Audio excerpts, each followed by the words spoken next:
श्री शिव महापुराण रुद्र संहिता सती खंड 26वां अध्याय दक्ष का शिव से विरोध। ब्रह्मा जी बोले, पूर्व काल में प्रयाग में एकत्र होकर मुनियों ने एक महान यज्ञ किया, जिसमें मैं भी सम्मिलित हुआ। अनेक शास्त्रों पर, ज्ञान कांड पर विचार हुआ।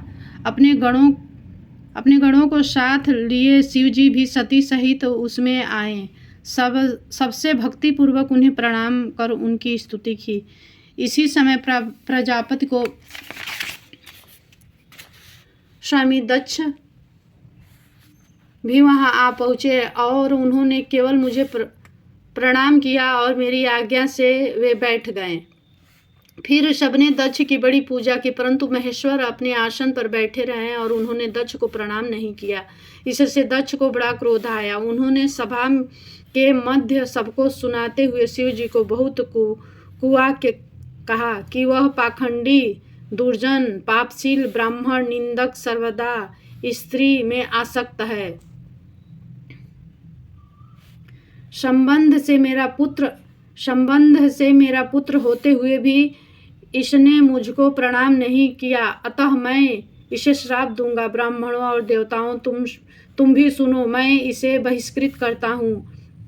अब आज से यह देवताओं के साथ भाग नहीं ले पाएगा। यह सुनते ही नंदीश्वर की आंखें लाल हो गई। उसने दक्ष को बहुत डांटा और फटकारा। दक्ष नंदीश्वर को श्राप देने लगे। शिव जी के समस्त गणों को भी उन्होंने शापित किया। नंदीश्वर को और भी क्रोध आ गया। उन्होंने दक्ष से कहा, दुष्ट, तू शिवत्व को नहीं जानता मूर्ख।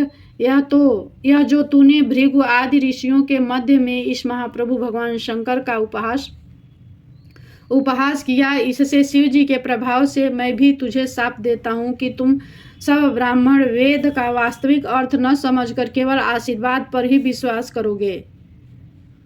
जब क्रुद्ध नंदीश्वर ने इस प्रकार ब्राह्मणों को श्राप दिया, तब वहां बड़ा हाहाकार मच गया और दक्ष ने पहले ही शंकर को श्राप दे दिया। भगवान शंकर नंदीश्वर को समझाते हुए बोले कि महाप्राज्ञ, तुम्हें क्रोध नहीं करना चाहिए था। मैं ब्राह्मण और वेद को श्राप नहीं देता। तुम यह यथार्थ में जान लो कि दक्ष का शाप मुझे नहीं लगा, तुम जंतु सम को। नंदीश्वर शांत हुआ। शिव जी अपने गणों को साथ लेकर निज धाम को चले गए। दक्ष भी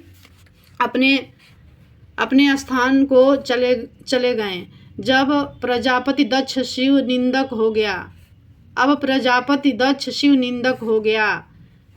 27वां अध्याय। ब्रह्मा जी बोले, नारद, इसी बात को लेकर कनखल नामक तीर्थ में प्रजापति दक्ष ने एक बहुत बड़ा यज्ञ किया, जिसमें भृगु आदि तपस्वियों को ऋषित्व बनाया गया। गंधर्वों, विद्याधरों, सिद्धगणों, यज्ञों, आदित्य समूहों और सभी नागों को दक्ष ने अपने इस महायज्ञ में वरण किया था। अगस्त्य, कश्यप, अग्नि, महादेव, भृगु, दधीचि, भगवान व्यास, भारद्वाज, गौतम, पराशर, गर्ग, भार्गव, ककुपसित, सुमंत्रिक, कंक और वैशंपायन ने सभी ऋषि मुनि मेरे पुत्र के यज्ञ में आए। मैं भी सपरिवार और वैकुंठ से श्री विष्णु जी भी अपने पार्षदों और परिवार सहित आए।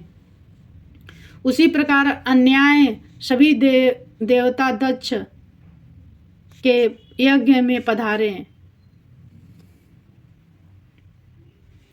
परंतु उसी प्रकार अनन्याय सभी देवता दक्ष के यज्ञ में पधारे, परंतु दुरात्मा दक्ष ने उस यज्ञ में शिव जी को नहीं बुलाया और यह कह दिया कि वे कृपालधारी हैं। शिव जी से छिद्र देखने वाले दक्ष ने अपनी प्रिय पुत्री सती को नहीं बुलाया कि वह कपाली की भार्या है। जब इस प्रकार यज्ञ आरंभ हुआ, तब उस समय भगवान शंकर को न आया देख शिव भक्त दधीचि ने सब देवताओं और ऋषियों से पूछा कि इस यज्ञ में भगवान शिव क्यों नहीं आए। उस समय दधीचि ने ये वाक्य सुनकर मूढ़ बुद्धि दक्ष ने मुस्कुरा कर कहा, देवताओं को मूल विष्णु जी तो आ गए हैं, फिर शिव की मुझे क्या आवश्यकता है। मैंने ब्रह्मा जी के कहने से उसे अपनी कन्या दे दी, नहीं तो उस अकुलीन माता पिता से रहित भूत प्रेतों के स्वामी आत्माभिमानी मूर्ख स्तब्ध मौनी और ईर्ष्या करने वाले को कौन पूछता, वह इस कर्म के कदापि योग्य नहीं है, इसीलिए मैंने उसे नहीं बुलाया है। मेरे इस यज्ञ को तो आप सब लोग ही मिलकर सफल बनावें। दक्ष के ऐसा कहने पर दधीचि ने सब मुनियों को सुनाते हुए कहा कि तुम चाहे जो कहो, पर भगवान शंकर के बिना तो यह यज्ञ अपूर्ण ही रहेगा और इससे तुम नाश को भी प्राप्त होगे। ऐसा कह दधीचि ऋषि उस यज्ञ से अकेले ही निकलकर अपने आश्रम को ओर चले गए और इस प्रकार वहाँ जितने भी शिव भक्त थे वे सब भी दक्ष को शाप देते हुए अपने अपने आश्रम को चले गए। दक्ष हंसने लगा।